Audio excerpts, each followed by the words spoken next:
जब लंका जाने का प्रस्ताव हुआ कि लंका कौन जाएगा, सारे बानर उछलने लगे, हम जाएंगे हम जाएंगे हम जाएंगे।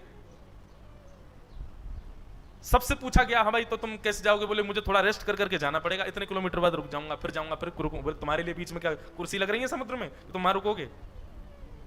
सब बानर अपने अपने भाव कहने लगे। एक बानर बोला मुझे भूख बहुत लगती, भोजन की सामग्री दे तो भोजन करता हुआ चला जाऊंगा।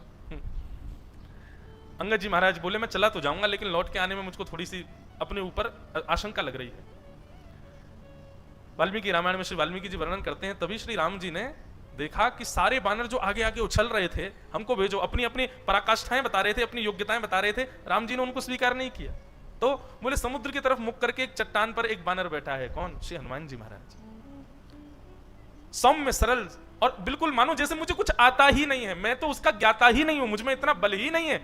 ऐसा रूप धारण करके हनुमान जी बैठेंगे, मुझे तो आता ही नहीं है, मुझ में तो बल ही नहीं है। राम जी महाराज ने दूर से जब हनुमान जी को देखा तो जामवंत जी से कहा वो जाएंगे, उनको भेजो, वे ही जाएंगे। तब श्री जामवंत जी महाराज जाकर के उनको बताते हैं, उनके सारे गुण बताए, सारी योग्यताएं बताई, सारा बल बताया।